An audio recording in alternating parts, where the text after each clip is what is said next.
कहते हैं जब मौत किसी को दावत पर बुलाती है तो वो कोई चिट्ठी नहीं भेजती, वो बस इंसान के अंदर बैठे लालच को जगा देती है। सुंदरपुर गांव में आज एक ऐसी ही शाम उतर रही थी। सूरज ढलने में अभी वक्त था। रामू काका, माधो और सुखिया पड़ोस के रामपुर गांव की एक बहुत बड़ी दावत में जाने की तैयारी कर रहे थे, लेकिन उन्हें नहीं पता था कि आज रात की मेज पर खाना नहीं, वो खुद परोसे जाने वाले हैं। काका जरा कदम बढ़ाओ ना, मैंने तो कल रात से ही पेट खाली रखा है। सुना है सरपंच ने शहर से बावर्ची बुलवाए हैं। देसी घी की बूंदी, मालपुए और कटहल की सब्जी। आहा, बस पहुंच जाएं एक बार। अरे चुप कर भुक्खड़, जब से चले हैं तेरे मुंह से सिर्फ खाने का ही नाम निकल रहा है। तूने वो ट्रैक्टर देखा था? ऐन मौके पर उसका टायर फट गया। अब ये 10 कोस का रास्ता पैदल ही नापना पड़ेगा। मुझे तो ये दावत पर जाने वाला विचार ही अब ठीक नहीं लग रहा। ऊपर से ये पगडंडी, ये तो सीधा काले वन की तरफ जाती है। तू ज्यादा दिमाग मत लगा माधो, मुख्य सड़क से जाएंगे तो आधी रात हो जाएगी। काले वन से रामपुर का रास्ता सिर्फ आधे घंटे का है।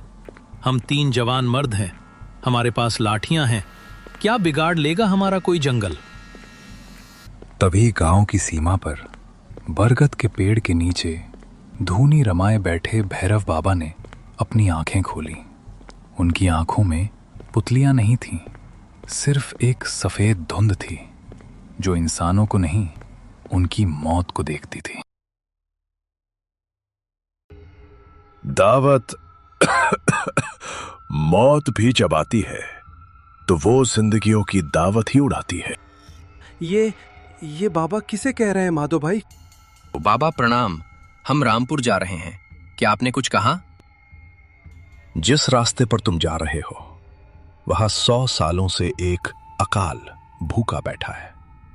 याद रखना मेरे बच्चों, जिसके पांव जमीन पर आवाज ना करें और जिसकी परछाई उसके साथ ना चले, उसके घर का पानी भी मत पीना, वरना तुम्हारी रूह भी उसी हवेली की ईंटों में कैद हो जाएगी। चल माधो, ये अघोरी गांजा पीकर पागलों जैसी बातें कर रहा है। आज तक किसी ने उस जंगल में कोई हवेली नहीं देखी। चलो यहां से। रामू काका सुखिया को लेकर आगे बढ़ जाते हैं। माधो एक पल के लिए रुकता है, बाबा को देखता है। बाबा अपनी आंखें बंद कर लेते हैं और धूनी की आग अचानक नीली हो जाती है। माधो सहम कर आगे बढ़ जाता है। जैसे ही उन्होंने काले वन की सरहद पार की, हवा का रुख बदल गया।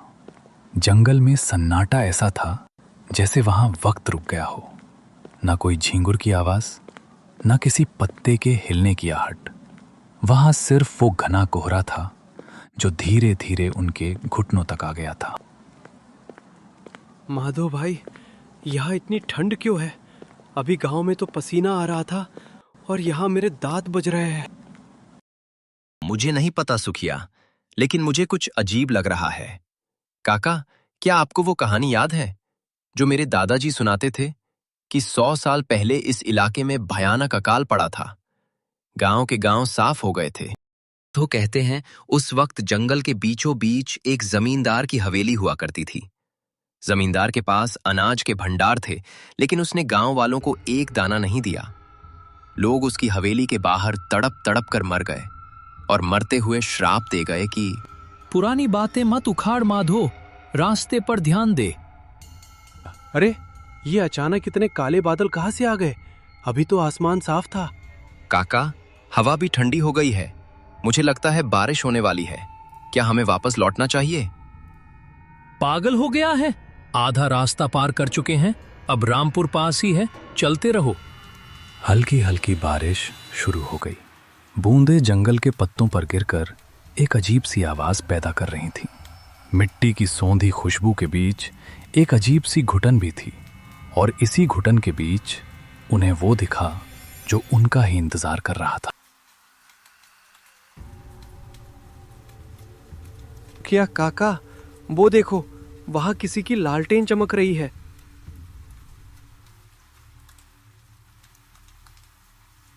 बाबा, आप कौन हैं? इस बारिश में जंगल में अकेले?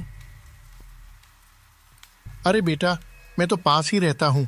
आज लकड़िया बीनने थोड़ा आगे आ गया था कि ये बेमौसम बारिश शुरू हो गई। तुम लोग कहाँ जा रहे हो, इतनी रात गए? राम राम बाबा, हम रामपुर की दावत में जा रहे थे, पर लगता है इस बारिश में भीग ही जाएंगे। रामपुर? अरे राम राम बेटा, तुम लोग तो गजब मुसीबत में पड़ जाते। रामपुर जाने वाला जो नदी का पुल है ना, वो तो पुरानी ईंटों का था, कल ही धंस गया। अब वहां जाने का मतलब है नदी में गिरना। क्या पुल टूट गया? काका, मेरी दावत। अब मेरे पेट में चूहे कूद रहे हैं और ठंड भी लग रही है। रो मत मेरे लाल, ऐसा करो, मेरा मकान यहाँ से बस 2 मिनट की दूरी पर है। एक पुराना सा पक्का मकान है, तुम लोग वहां रुक जाओ। बारिश रुक जाए तो सुबह चले जाना। और हाँ मैंने अभी अभी चूल्हे पर गर्मा गर्म दाल और रोटियां सेंकी हैं। दावत ना सही, पर यह गरीब तुम्हारी भूख तो मिटा ही सकता है। बूढ़े की बातों में एक ऐसी मिठास थी जैसे कोई अपनापन हो। कोई महल का लालच नहीं था, कोई 56 भोग का जिक्र नहीं था, सिर्फ दाल रोटी और एक छत का आसरा। इंसान जब लाचार होता है तो ऐसी सादगी पर बहुत जल्दी भरोसा कर लेता है। माधो को भी लगा कि शायद वो तांत्रिक बाबा गलत थे। आपका बहुत उपकार होगा बाबा, चलिए।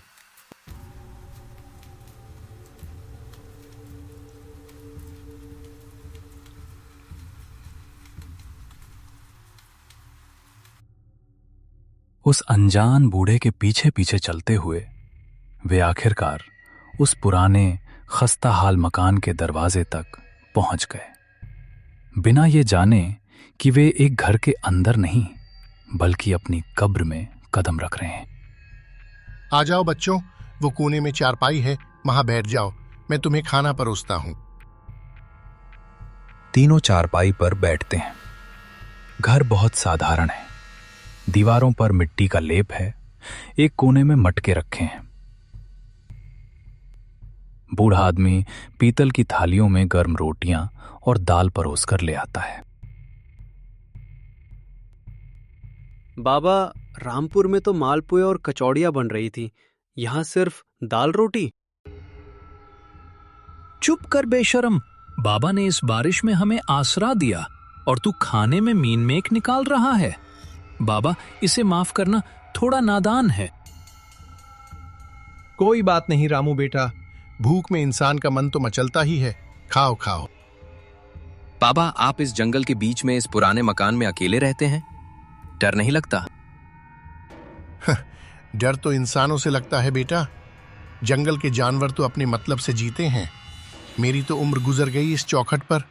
अब तो इस मकान की ईंटों से बातें करने की आदत हो गई है। दाल बहुत स्वादिष्ट बनी है बाबा, आपके हाथ में जादू है।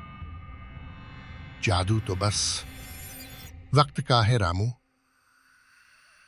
माहौल इतना शांत और सुरक्षित लग रहा था कि सुखिया और रामू काका अपनी सारी थकान भूलकर दाल रोटी खाने में मगन थे। लेकिन माधो की बेचैनी अचानक बढ़ गई। उसे ऐसा लगा जैसे कमरे की हवा ठंडी हो गई है। और फिर उसकी नजर बूढ़े बाबा के पीछे वाली दीवार पर गई। माधो की आंखों के सामने जो था वो किसी डरावने सपने से भी बुरा था। सामने बैठा बूढ़ा बाबा बिल्कुल शांत था। उसके हाथ उसके घुटनों पर रखे थे और वो सुखिया को खाते हुए देखकर मुस्कुरा रहा था। लेकिन आग की रोशनी से दीवार पर जो उस बूढ़े की परछाई बन रही थी, वो परछाई शांत नहीं थी। दीवार पर दिख रही परछाई का आकार किसी इंसान का नहीं बल्कि एक विशाल और भयानक राक्षस जैसा था। परछाई के हाथ बहुत लंबे थे, जबकि असली बूढ़ा बाबा चुपचाप बैठा था। लेकिन उसकी परछाई दीवार पर पागलों की तरह अपने हाथों से कुछ फाड़ रही थी और उसे अपने मुंह में ठूंस ठूंस कर खा रही थी, बिल्कुल एक भूखे जानवर की तरह। अगर परछाई वो ना करे जो इंसान कर रहा है तो भाग जाना। काका, सुखिया, उठो, हमें अभी यहां से जाना होगा। माधो की आवाज सुनकर बूढ़ा अजनबी अपनी मीठी मुस्कान बरकरार रखता है, लेकिन उसकी आंखें धीरे धीरे एकदम काली होने लगती हैं। Old man. क्या हुआ माधो बेटा, पेट भर गया क्या? अभी तो तुमने मेरी पूरी दावत देखी ही नहीं है। दरवाजा बंद हो चुका था। सादगी का वो नकाब अब उतरने वाला था। क्या माधो अपने साथियों को इस भयानक परछाई वाले शैतान से बचा पाएगा? दाल रोटी के पीछे छुपा इस पुराने मकान का असली सच क्या है? लालच का पर्दा जब आंखों से हटता है तो हकीकत का नजारा मौत से भी बदतर होता है। दरवाजा बंद होते ही उस छोटे से मकान की गर्माहट एक बर्फीले मौत जैसे सन्नाटे में बदल गई। माधो, रामू काका और सुखिया अब उस घुप अंधेरे में थे जहां सांस लेने की आवाज भी किसी धमाके जैसी लग रही थी। माधो भाई, ये अंधेरा क्यों हो गया? बाबा कहाँ गए? मुझे घर जाना है। बाबा, ओ बाबा, लालटेन जलाओ, ये कैसा मजाक है? काका शांत रहो, मैं टॉर्च चला रहा हूं, यहां कुछ भी ठीक नहीं है। माधो की टॉर्च की रोशनी जैसे ही सामने पड़ी, उनके पैरों तले जमीन खिसक गई। वो मिट्टी की दीवारों वाला छोटा सा मकान गायब हो चुका था। वो अब एक बहुत बड़े, जले हुए और काले पड़ चुके तहखाने में बैठे थे, जिसकी दीवारें राख और खून से सनी थी, और सामने पड़ा वो गर्मा गर्म खाना। सुखिया, थूक दे, मुंह से निकाल उसे। टॉर्च की रोशनी में दिखता है कि पीतल की वो थालियां अब जंग लगी हुई लोहे की प्लेटें हैं। दाल रोटी की जगह प्लेट में सड़े हुए सूखे पत्ते, काली मिट्टी पड़े हैं। मैंने ये क्या खा लिया? मेरे पेट में सड़े हुए सूखे पत्ते, काली मिट्टी। काका, मुझे... हे राम, हे मेरे भगवान, ये हम कहां आ फंसे? माधो, वो तांत्रिक सही कह रहा था। काका, जमीन देखो, हड्डियां, यहां सैकड़ों लोगों की हड्डियां पड़ी हैं। हड्डियां? ये वो हैं जो मेरी दावत में बिना बुलाए आ गए थे, और आज तुम भी इसी तहखाने की जमीन का हिस्सा बनोगे। तहखाने की उस सीलन भरी हवा में अतीत का वो खौफनाक पन्ना खुलने वाला था, जिसकी कीमत आज इन तीनों को अपनी जान देकर चुकानी थी। ये वो कहानी थी जिसे पूरा काले वन का कोना कोना चीख चीख कर सुनाता था। 100 साल पहले इस इलाके में ऐसा भयंकर अकाल पड़ा था कि लोग पेड़ों की छाल और जमीन की मिट्टी खाने पर मजबूर हो गए थे। लेकिन इसी काले वन के बीच खड़ी इस हवेली के तहखानों में जमींदार का अनाज सर रहा था। गांव वाले अपने भूखे बच्चों को लेकर इस हवेली के दरवाजे पर रोए गिड़गिड़ाए, लेकिन उस जमींदार ने अपनी बालकनी से उन पर सड़ा हुआ खाना और हड्डियां फेंककर उनका मजाक उड़ाया। भूख जब हद से गुजर जाती है तो इंसान जानवर बन जाता है। गांव वालों का सब्र टूट गया। उन्होंने बाहर से हवेली के दरवाजों पर कीलें ठोक दी और हवेली को जिंदा जला दिया। जमींदार इसी तहखाने में जलकर राख हो गया, लेकिन मरते हुए उसने अपनी जलती हुई हड्डियों से शाप दिया था, मेरी भूख कभी नहीं मिटेगी। जो भी इस जंगल से गुजरेगा वो मेरा निवाला बनेगा। वो जमींदार राख जरूर हुआ, लेकिन उसकी रूह एक छलावा बन गई, एक ऐसा पिशाच जो आज रामू काका, माधो और सुखिया के सामने खड़ा था। वो देखो वहां, वो बाबा। माधो की टॉर्च की रोशनी सीधे छलावे पर पड़ती है। अब वो कोई साधारण बूढ़ा नहीं था, वो एक 8 फुट लंबा जला हुआ भयानक कंकाल था। उसके शरीर पर सड़ा हुआ शाही कपड़ा लटक रहा था। उसकी आंखों के गड्ढों में लाल आग जल रही थी और उसके जबड़े से काला खून टपक रहा था। मेरी दावत अधूरी है, मुझे गोश्त चाहिए। छलावा एक ही छलांग में सुखिया के पास पहुंचता है और अपने लंबे नुकीले नाखूनों वाले हाथ से सुखिया के पैर को पकड़ लेता है और उसे अंधेरे की तरफ खींचने लगता है। काका, माधो भाई, मुझे बचा लो, ये मुझे खींच रहा है। सुखिया, छोड़ उसे शैतान। माधव अपनी लाठी उठाता है और पूरी ताकत से छलावे के हाथ पर मारता है। ध्वक! लेकिन लाठी छलावे की सूखी हड्डियों से टकराकर 2 टुकड़ों में टूट जाती है, जैसे लोहे पर मारी हो। तुम मुझे लकड़ी से मारेगा? मैं वो आग हूं जो बुझती नहीं। रामू काका का घमंड आज चूर चूर हो गया था। उनके सामने उनके गांव के 2 नौजवान मौत के मुंह में जा रहे थे, और ये सब उनके उस लालच का नतीजा था जिसने उन्हें तांत्रिक बाबा की बात नहीं मानने दी। एक पल के लिए रामू काका को लगा कि वो भी वहीं सिकुड़कर अपनी जान बचा ले, लेकिन एक बुजुर्ग की जिम्मेदारी उसके डर से बहुत बड़ी होती है। मैंने बहुत बड़ी गलती कर दी। मेरे लालच ने इन बच्चों की जान खतरे में डाल दी।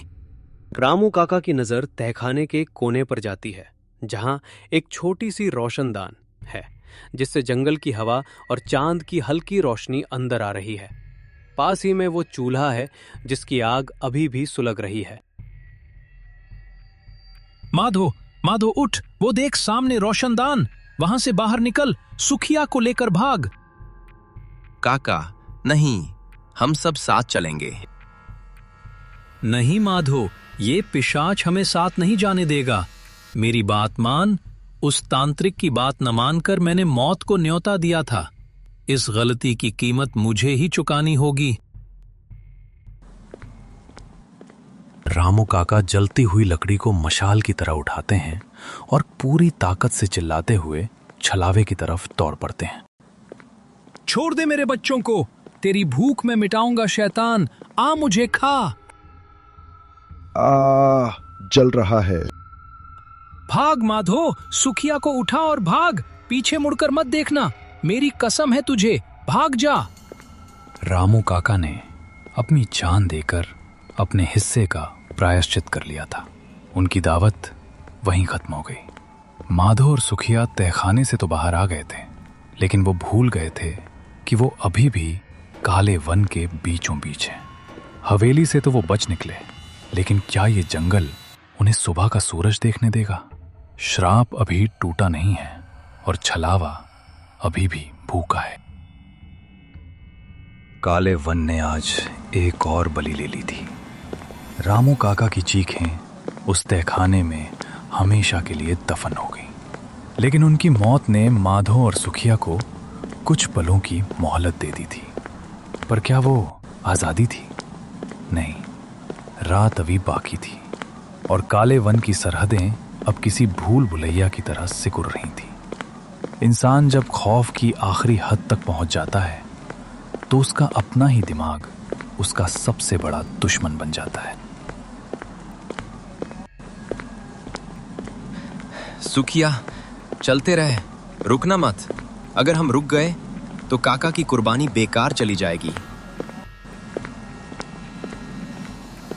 क्यों रे, वो केचुए काका को उसने खा लिया। मुझे भी खा लेगा। मैं दावत में नहीं जाऊंगा, मुझे घर जाना है। ये सन्नाटा, ये हवा क्यों रुक गई? सुखिया, मेरे पीछे खड़ा हो जा। माधो, सुखिया, मुझे छोड़कर क्यों आ गए? मेरे पैर जल रहे हैं, मुझे बचा लो बेटा। काका, माधो भाई, ये तो काका की आवाज है। वो जिंदा है, वो हमें बुला रहे हैं। सुखिया। पागल मत बन सुखिया, काका नहीं बचे। मैंने उन्हें अपनी आंखों से उस शैतान की आग में जलते देखा है। ये जंगल हमारे दिमाग से खेल रहा है। वो छलावा हमें अलग करना चाहता है। हाँ, बहुत समझदार है तू माधो, लेकिन तू इस जंगल से कभी बाहर नहीं जा पाएगा। छलावा अब उनके पीछे नहीं था, वो उनके चारों तरफ था। जंगल का कण कण उस 100 साल पुराने अकाल की भूख से तड़प रहा था। अंधेरे से वो 8 फुट का भयानक कंकाल बाहर निकलता है। उसके मुंह से अभी भी धुआं निकल रहा है। जहां रामू काका ने जलती हुई लकड़ी ठूसी थी, वो जमीन पर नहीं चल रहा, बल्कि हवा में तैरते हुए उनकी तरफ बढ़ रहा है। छलावा, तूने मेरे शिकार को जलाया है माधो। अब मैं तेरी रूह को 100 सालों तक इसी तहखाने में तड़पाऊंगा। छलावा अपने विशाल पंजों को माधव की तरफ बढ़ाता है। माधव सुखिया को गले लगाकर अपनी आंखें बंद कर लेता है। हे भगवान, हमें माफ करना। हे राम, हे राम। अचानक एक जलता हुआ त्रिशूल हवा को चीरता हुआ आता है और सीधे छलावे और माधव के बीच की जमीन में गड़ जाता है। त्रिशूल के गड़ते ही जमीन से नीले रंग की आग का एक गोल घेरा माधव और सुखिया के चारों तरफ बन जाता है। रुक जा पिशाच, जिन पर महाकाल की भस्म का साया हो, काल भी उन्हें नहीं छू सकता। अंधेरे से तांत्रिक भैरव बाबा बाहर आते हैं। उनके हाथ में रुद्राक्ष की माला है और आंखों में एक दिव्य सफेद चमक है। छलावा आग के घेरे को देखकर पीछे हट जाता है और दर्द से गुर्राता है। बाबा, बाबा आप आ गए। मैंने कहा था माधो, इस रास्ते पर मौत का पहरा है। तुम्हारे साथी के लालच ने उसे निगल लिया, लेकिन तुम दोनों उस हवेली का अन्न खाने से बच गए। इसलिए मेरी सिद्ध की हुई भस्म जो तुम्हारे जूतों पर लगी थी, वो तुम्हें अब तक बचाए हुए थी। गोरी, ये मेरा जंगल है, मेरा शिकार मुझे सौंप दे, वरना मैं तुझे भी इस मिट्टी में मिला दूंगा। मेरी भूख 100 सालों से शांत नहीं हुई है। तेरी भूख अन्न की नहीं, तेरे लालच और पाप की है जमींदार। तूने अकाल में हजारों बच्चों को दाने दाने के लिए तड़पाया। तेरा श्राप तभी टूटेगा जब तेरे पाप की जड़ हमेशा के लिए जलकर खाक हो जाएगी। ओम भूर्भुवः स्वः, क्लीं क्लीं फट। बाबा वो राख छलावे पर फेंकते हैं। राख जैसे ही छलावे के कंकाल पर पड़ती है, वो तेजाब की तरह उसे जलाने लगती है। छलावा दर्द से तड़पता है, लेकिन तभी पूरा जंगल कांपने लगता है। लेकिन वो कोई आम भूत नहीं था, वो एक सदी पुराना श्राप था। अमावस्या की रात ने उस पिशाच को इतनी ताकत दे दी थी कि वो बाबा के मंत्रों से भी टकराने लगा। माधो, मेरी ताकत कम पड़ रही है। ये अमावस्या की रात है, इसका माया जाल बहुत गहरा है। इसे मारने का सिर्फ एक ही तरीका है। तो मुझे क्या करना होगा बाबा? मैं कुछ भी करने को तैयार हूं। मुझे काका की मौत का बदला लेना है। इस पिशाच की जान उस हवेली के अन्न भंडार की मिट्टी में है। जब गांव वालों ने इसे जलाया था, तब वो मिट्टी नहीं जली थी। ये त्रिशूल उखाड़ और इसे छलावे की छाती के बीचों बीच उस जगह मार जहां इसका काला दिल धड़कता है। मेरी आग इस त्रिशूल में उतर आएगी। एक आम इंसान जब अपने डर को पीछे छोड़ देता है, तो वो किसी भी तांत्रिक या पिशाच से ज्यादा खतरनाक हो जाता है। रामू काका का जला हुआ चेहरा माधव की आंखों के सामने तैर गया। उसने अपनी सारी ताकत लगा दी। माधव त्रिशूल को उखाड़ लेता है। त्रिशूल के उखड़ते ही सुरक्षा का घेरा टूट जाता है। छलावा माधव को मारने के लिए छलांग लगाता है। मरने के लिए तैयार हो जा इंसान। लेकिन माधव पीछे नहीं हटता। वो हवा में उछलकर पूरी ताकत से वो नीली आग वाला त्रिशूल सीधे छलावे के कंकाल की छाती के बीचों बीच काट देता है। और उसी एक वार के साथ 100 साल का वो खौफनाक मायाजाल टूट गया। वो भयानक हवेली, वो कंकाल, वो तहखाना, सब कुछ धुएं की तरह हवा में गायब हो गया, जैसे वो कभी वहां था ही नहीं। माधव और सुखिया जंगल की गीली मिट्टी पर पड़े हैं। सूरज की किरणें पेड़ों के बीच से आ रही हैं। जंगल अब बिल्कुल आम और शांत लग रहा है। सुखिया धीरे से आंखें खोलता है। माधव भाई, सूरज निकल आया। हम जिंदा हैं। हाँ सुखिया, हम बच गए। माधव देखता है कि सामने थोड़ी दूरी पर भैरव बाबा की धूनी की वो राख पड़ी है, पर बाबा वहां नहीं है। और जहां त्रिशूल गड़ा था, वहां रामू काका की लाठी का एक जला हुआ टुकड़ा पड़ा है। उन्होंने कभी मुड़कर काले वन की तरफ नहीं देखा। रामपुर की वो दावत उनके लिए जिंदगी भर का एक भयानक नासूर बन गई। कहते हैं भैरव बाबा के उस त्रिशूल ने जमींदार के श्राप को तो खत्म कर दिया था, लेकिन इंसान का लालच वो किसी बाबा के त्रिशूल से खत्म नहीं होता। आज भी जब कभी बेमौसम बारिश होती है और हवाओं में देसी घी और मालपुओं की खुशबू तैरने लगती है, तो गांव के बुजुर्ग अपने घरों के दरवाजे कसकर बंद कर लेते हैं, क्योंकि कोई नहीं जानता कि उस काले वन की मिट्टी में आज भी कौन सी नई भूख जन्म ले रही है।